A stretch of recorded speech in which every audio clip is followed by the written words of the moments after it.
जय हिंद दोस्तों। Once again welcome back our YouTube channel super knowledge classes. आज के टॉप 30 क्वेश्चन सभी जैन धर्म से जुड़े हुए हैं और ये एवरग्रीन क्वेश्चन है क्योंकि एग्जाम में सभी आया हुआ प्रश्न है दोस्तों, और आने वाले एग्जाम में ये सभी प्रश्न आएंगे। तो आज का वीडियो अगर आप अंत तक देख लेते हैं तो यकीन मानिए जैन धर्म से जुड़े हुए सभी प्रश्न आपसे हल होंगे, एक भी प्रश्न आप एग्जाम में छोड़ के नहीं आएंगे। तो वीडियो को शुरू करेंगे। इससे पहले दोस्तों, अगर आपने इससे पिछला लेक्चर नहीं देखे हैं बौद्ध धर्म से जुड़े टॉप 30 क्वेश्चन, तो कृपया पिछला लेक्चर को देख लें, ठीक है। तो पहला क्वेश्चन यहाँ पे पूछा जा रहा है कि जैन धर्म के प्रथम तीर्थंकर कौन थे।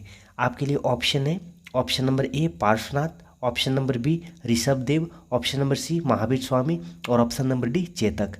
तो इस क्वेश्चन का राइट आंसर हो जाएगा दोस्तों ऑप्शन नंबर बी ऋषभदेव। तो जैन धर्म के जो प्रथम तीर्थंकर थे वह ऋषभदेव थे और जो अंतिम तीर्थंकर थे वह थे महावीर स्वामी। तो आपको याद रखना है दोस्तों, ऋषभदेव को ही यहाँ पे जैन धर्म के संस्थापक के नाम से जाना जाता है। और अगर जैन धर्म की वास्तविक संस्थापक की बात करें तो उसमें हो जाएगा महावीर स्वामी, ठीक है। आपको ये एक्स्ट्रा फैक्ट याद रखना है। बढ़ते अगले क्वेश्चन की ओर। और यहाँ पे अगला क्वेश्चन पूछा गया है कि जैन परंपरा के अनुसार जैन धर्म में कुल कितने तीर्थंकर हुए, ठीक है दोस्तों।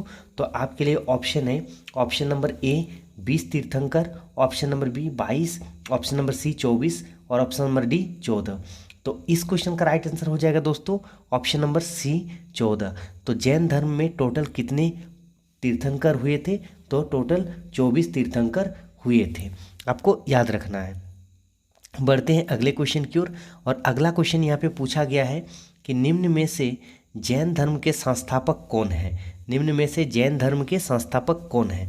तो यहाँ पे ऑप्शन है ऋषभदेव, नेमिनाथ, पार्श्वनाथ, वर्धमान, महावीर, ठीक है दोस्तों।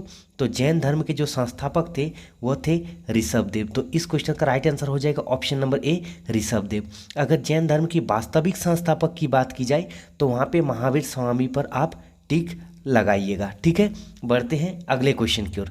और अगला क्वेश्चन यहाँ पे पूछा गया है कि निम्नलिखित में से कौन जैन धर्म के असली संस्थापक माने जाते हैं, ठीक है दोस्तों। तो मैंने अभी कुछ देर पहले बताया जैन धर्म के संस्थापक की अगर बात की जाए तो यहाँ पे ऋषभ देव हो जाते हैं जैन धर्म के संस्थापक। लेकिन अगर वास्तविक संस्थापक की बात की जाए तो वर्धमान महावीर यानी महावीर स्वामी को वास्तविक संस्थापक के रूप में जाना जाता है, ठीक है दोस्तों। तो इस क्वेश्चन का राइट आंसर हो जाएगा option number D Vardhaman Mahavir, क्योंकि महावीर का ही बचपन का नाम वर्धमान हुआ करता था, ठीक है दोस्तों। बढ़ते हैं अगले क्वेश्चन की ओर।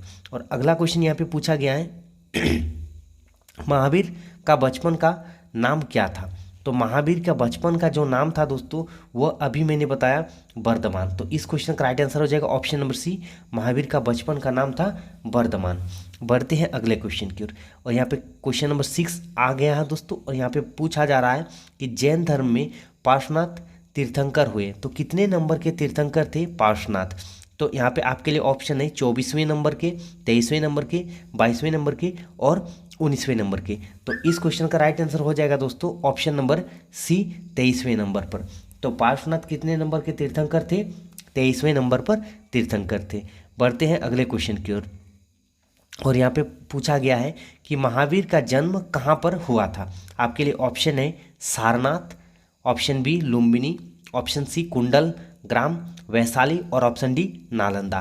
तो अगर बात की जाए दोस्तों महावीर स्वामी का जो जन्म होता है वो होता है कुंडल ग्राम वैशाली में। तो इस क्वेश्चन का राइट आंसर हो जाएगा ऑप्शन नंबर सी कुंडल ग्राम वैशाली।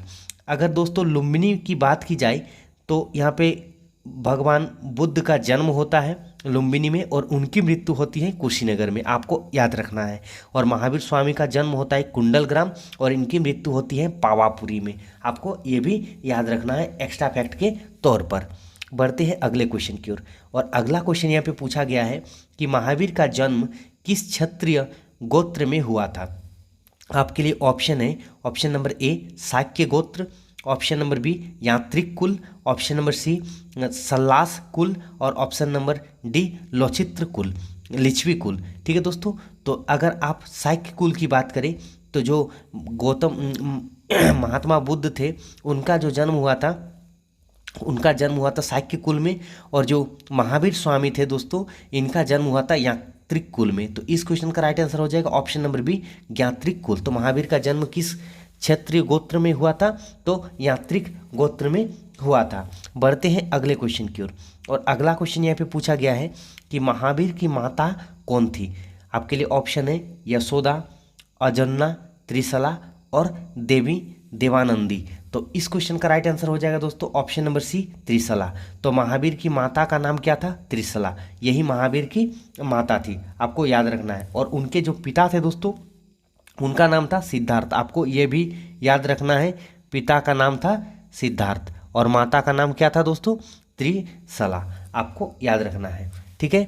चलिए अगले क्वेश्चन की ओर, और अगला क्वेश्चन यहाँ पे पूछा गया है कि जैनवाद में पूर्ण ज्ञान को निम्न रूप से उल्लेखित किया गया है। जैन जो धर्म है जिसको पूर्ण ज्ञान की प्राप्ति हो जाती है, उन्हें क्या कहा जाता है जैन धर्म में? तो आपके लिए ऑप्शन है जीन, रत्न, कैवल्य और निर्वाण, ठीक है। तो इस क्वेश्चन का राइट आंसर हो जाएगा ऑप्शन नंबर सी, कैवल्य। तो जैन धर्म में जिन्हें पूर्ण ज्ञान की प्राप्ति हो जाती है, उन्हें कैवल्य कहा जाता है। बढ़ते हैं अगले क्वेश्चन की ओर, और यहाँ पे अगला क्वेश्चन पूछा गया है कि जैन धर्म में महावीर तीर्थंकर हुए, तो यानी महावीर जो स्वामी थे वे कितने नंबर के तीर्थंकर हुए थे? ये क्वेश्चन आपको बताना है। तो ये बहुत इजी क्वेश्चन है दोस्तों, हर एक एग्जाम में पूछा जाता है। और बढ़ेंगे आगे दोस्तों, इससे पहले अगर आपको पीडीएफ चाहिए इस क्लास का, तो आप पीडीएफ ले सकते हैं हमारे टेलीग्राम चैनल से जुड़कर। वहाँ पे फ्री ऑफ कॉस्ट पीडीएफ आपको अवेलेबल हो जाएगा। तो जैन धर्म में जो महावीर स्वामी थे वे कुल 24वें नंबर पर यानी अंतिम तीर्थंकर थे, ठीक है। आपको याद रखना है, अंतिम तीर्थंकर महावीर स्वामी ही हुए थे, और इन्हें ही जैन धर्म के वास्तविक संस्थापक के रूप में जाना जाता है। बढ़ते अगले क्वेश्चन की ओर, और यहाँ पे अगला क्वेश्चन पूछा गया है कि प्रथम जैन संगीति का आयोजन कहाँ पर किया गया था? प्रथम जैन संगीति का आयोजन कहाँ पर किया गया था? आपके लिए ऑप्शन है, option number A Vaishali, option number B Pataliputra, option number C Rajgriha और ऑप्शन नंबर डी बल्लभी। तो इस क्वेश्चन का राइट आंसर हो जाएगा ऑप्शन नंबर बी पाटलिपुत्र। तो प्रथम जैन संगीति का आयोजन कहाँ पर होती है दोस्तों? पाटलिपुत्र पर किया जाता है। बढ़ते हैं अगले क्वेश्चन की ओर, और अगला क्वेश्चन यहाँ पे पूछा गया है क्वेश्चन नंबर 13, द्वितीय जैन संगीति का आयोजन कहाँ पर किया गया था? द्वितीय जैन संगीति का आयोजन कहाँ पर किया गया था? आपके लिए ऑप्शन है Vaishali, option B Pataliputra, option C Rajgriha और ऑप्शन डी बल्लभी। तो इस क्वेश्चन का राइट आंसर हो जाएगा ऑप्शन नंबर डी बल्लभी, जो कि गुजरात के अंदर आते हैं। बढ़ते हैं अगले क्वेश्चन की ओर, और अगला क्वेश्चन यहाँ पे पूछा गया है कि प्रथम जैन संगीति का आयोजन किसकी अध्यक्षता में किया गया था?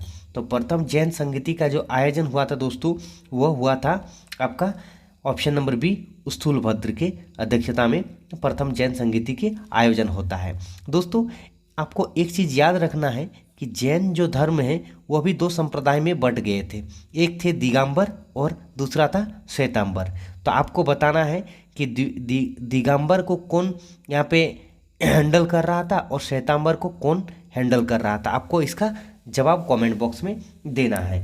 तब तक के लिए बढ़ते हैं नेक्स्ट क्वेश्चन पर, और नेक्स्ट क्वेश्चन है दोस्तों कि द्वितीय जैन संगीति का आयोजन किसकी अध्यक्षता में किया गया था? तो द्वितीय जैन संगीति का आयोजन जो होता है दोस्तों, वो होता है आपका देवर्धि क्षमा सरवन के अध्यक्षता में। तो इस क्वेश्चन का राइट आंसर हो जाएगा देवर्धि क्षमा सरवन। आपको याद रखना है, प्रथम जैन संगीति का आयोजन किसकी अध्यक्षता में होता है? वो होता है स्थूलभद्र की अध्यक्षता में, और द्वितीय जैन संगीति का आयोजन होता है देवर्धि क्षमा सरवन की अध्यक्षता में। आपको ये याद रखना है। 16 नंबर क्वेश्चन पूछा गया है कि किस जैन समिति में जैन धर्म दो संप्रदाय श्वेतांबर एवं दिगंबर में विभक्त हो गया था? तो मैंने अभी बताया दोस्तों कि जैन संप्रदाय, जैन धर्म जो थे वो दो संप्रदाय श्वेतांबर और दिगंबर में विभक्त किया गया था। तो यहाँ पे अगर बात की जाए तो किस समिति में? तो प्रथम समिति, द्वितीय, तृतीय एवं चतुर्थ। तो इस क्वेश्चन का राइट आंसर हो जाएगा ऑप्शन नंबर ए प्रथम, यानी प्रथम समिति में जैन धर्म को दो संप्रदायों में बांट दिया गया। बढ़ते हैं अगले क्वेश्चन की ओर, और अगला क्वेश्चन यहाँ पे पूछा गया है कि जैन तीर्थंकर पार्श्वनाथ जो 23वें तीर्थंकर थे द्वारा प्रतिपादित 4 महाव्रतों में महावीर स्वामी द्वारा 5वें महाव्रत के रूप में क्या जोड़ा गया था? तो देखिए दोस्तों, 4 महाव्रत जोड़ा गया था किसके द्वारा? पार्श्वनाथ के द्वारा।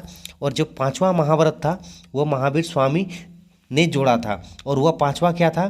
तो वह 5वां था ब्रह्मचर्य। तो इस क्वेश्चन का राइट आंसर हो जाएगा ऑप्शन नंबर बी, ब्रह्मचर्य। किसके द्वारा जोड़ा गया था? महावीर स्वामी के द्वारा जोड़ा गया था।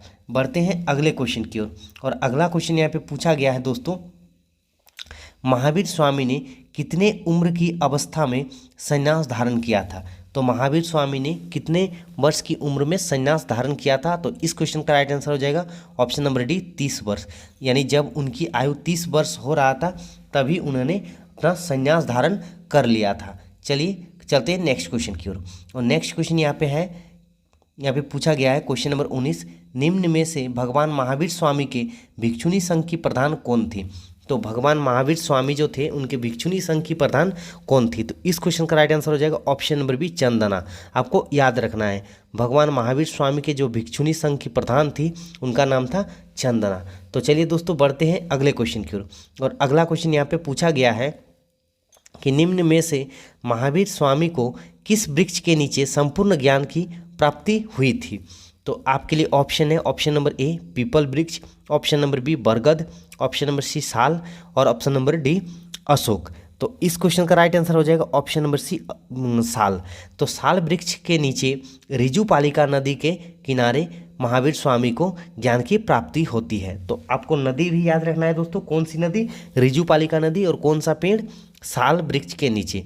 बढ़ते हैं अगले क्वेश्चन की ओर, और अगला क्वेश्चन यहाँ पे पूछा गया है दोस्तों, जैन धर्म के त्रिरत्न है। तो त्रिरत्न क्या है दोस्तों? जैन धर्म में 3 रत्न के बारे में चर्चा किया गया है जिसे त्रिरत्न के नाम से जाना जाता है। और वह त्रिरत्न क्या क्या है दोस्तों? सम्यक दर्शन, सम्यक ज्ञान और सम्यक आचरण। यानी इस क्वेश्चन का राइट आंसर हो जाएगा ऑप्शन नंबर डी, ये सभी। ठीक है, बढ़ते हैं अगले क्वेश्चन की ओर, और अगला क्वेश्चन यहाँ पे पूछा गया है क्वेश्चन नंबर 22, निम्न में से जैन साहित्य को कहा जाता है? तो ये वेरी वेरी इंपॉर्टेंट क्वेश्चन है दोस्तों, या बार बार एग्जाम में पूछा जाता है कि जैन साहित्य को क्या कहा जाता है? तो इस क्वेश्चन का राइट आंसर हो जाएगा ऑप्शन नंबर बी, आगम। तो जैन साहित्य को क्या कहा जाता है? आगम के नाम से भी जाना जाता है। बढ़ते हैं अगले क्वेश्चन की ओर, और अगला क्वेश्चन यहाँ पे पूछा गया है, कल्पसूत्र धार्मिक ग्रंथ है। तो कल्पसूत्र किसका धार्मिक ग्रंथ है? बौद्ध धर्म का, शैव धर्म का, जैन धर्म को और भागवत धर्म का।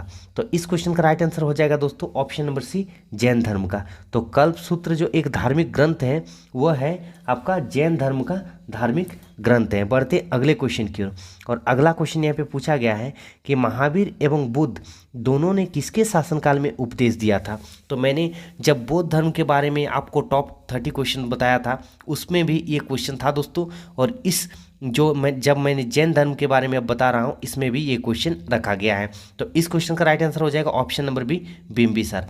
तो बिंबिसार के शासनकाल में दोनों ने अपना उपदेश दिए थे। बढ़ते अगले क्वेश्चन की ओर, और अगला क्वेश्चन यहाँ पे पूछा गया है कि निम्नलिखित में से बौद्ध धर्म एवं जैन धर्म प्राय हैं, मतलब एक ही चीज़ पर दोनों डिपेंडेड था, मतलब एक ही चीज़ को उन्होंने जैन धर्म में और बौद्ध धर्म में ही मतलब रखा गया था, जो कि है अहिंसा।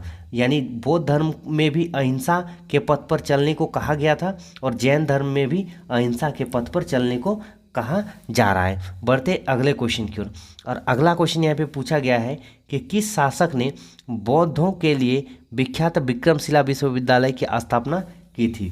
तो आप सभी को याद होगा दोस्तों, जो विक्रमशिला विश्वविद्यालय है इसकी स्थापना करवाता है धर्मपाल के द्वारा। तो इस क्वेश्चन का राइट आंसर हो जाएगा धर्मपाल, जो कि पाल वंश के एक पराक्रमी राजा थे दोस्तों। और अगर पाल वंश की यहाँ पे संस्थापक की बात की जाए तो पाल वंश के संस्थापक थे गोपाल। आपको ये भी एक्स्ट्रा फैक्ट में याद रखना है। बढ़ते अगले क्वेश्चन की ओर, और अगला क्वेश्चन यहाँ पे पूछा गया है कि जैन दर्शन के अनुसार सृष्टि की रचना एवं पालन पोषण क्या कहलाता है? ठीक है दोस्तों, जैन धर्म के अनुसार सृष्टि की रचना एवं पालन पोषण क्या कहलाता है? तो इस क्वेश्चन का राइट आंसर हो जाएगा ऑप्शन नंबर ए, सार्वभौमिक विधान से हुआ है। किससे भी हुआ है दोस्तों? सृष्टि की रचना और पालन पोषण सार्वभौमिक विधान से हुआ है। तो इस क्वेश्चन का राइट आंसर हो जाएगा ऑप्शन नंबर ए, सार्वभौमिक विधान से हुआ है। बढ़ते अगले क्वेश्चन की ओर, और अगला क्वेश्चन है दोस्तों 28 नंबर। निम्नलिखित में से कौन एक जैन तीर्थंकर नहीं है? निम्न में से कौन से एक जैन तीर्थंकर नहीं है? तो इस क्वेश्चन का राइट आंसर हो जाएगा दोस्तों ऑप्शन नंबर बी, नाथ मुनि। तो नाथ मुनि जैन धर्म के तीर्थंकर में से नहीं आते हैं। तो टोटल जैन धर्म में 24 तीर्थंकर हुए थे, जहाँ पे प्रथम तीर्थंकर की बात की जाए दोस्तों तो ऋषभदेव, और अंतिम तीर्थंकर की बात की जाए तो महावीर स्वामी। तो यहाँ पे आप लोग देख सकते हैं दोस्तों, अगर आप स्क्रीनशॉट लेना चाहते हैं तो स्क्रीनशॉट भी ले सकते हैं। यहाँ पे 24 तीर्थंकर का मैंने यहाँ पे नाम लिख के रख दिया है। तो यहाँ पे इस प्रकार कुछ नाम है। पहला ऋषभदेव, दूसरा अजितनाथ, तीसरा संभवनाथ, चतुर्थ अभिनंदन जी, पंचम सुमितनाथ। इस तरह करके 24वें नंबर पर महावीर और 23वें नंबर पर पार्श्वनाथ आते हैं। यही सब से क्वेश्चन पूछे जाते हैं। तो चलिए दोस्तों बढ़ते हैं अगले क्वेश्चन की ओर। और मैंने कहा था कि वीडियो के लास्ट में मैं 2 क्वेश्चन का आंसर आप लोगों से चाहूँगा। तो ये पहला क्वेश्चन है, 29 नंबर का आंसर आपको देना है। यहाँ पे पूछा गया है कि दक्षिण भारत में प्रसिद्ध जैन केंद्र स्थित है। तो दक्षिण भारत में प्रसिद्ध जैन केंद्र कहाँ पर स्थित है?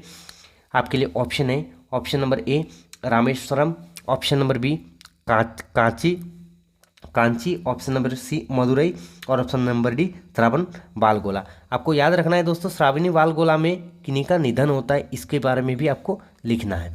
और लास्ट क्वेश्चन का आंसर आपको देना है दोस्तों 30 क्वेश्चन का। क्वेश्चन नंबर 30, महान धार्मिक घटना महामस्तकाभिषेक निम्नलिखित में से किससे संबंधित है और किसके लिए की जाती है? ठीक है दोस्तों, तो इस क्वेश्चन का भी राइट आंसर आपको कमेंट बॉक्स में चिपकाना है। तो चलिए मिलते हैं नेक्स्ट वीडियो में, तब तक के लिए जय हिंद जय भारत।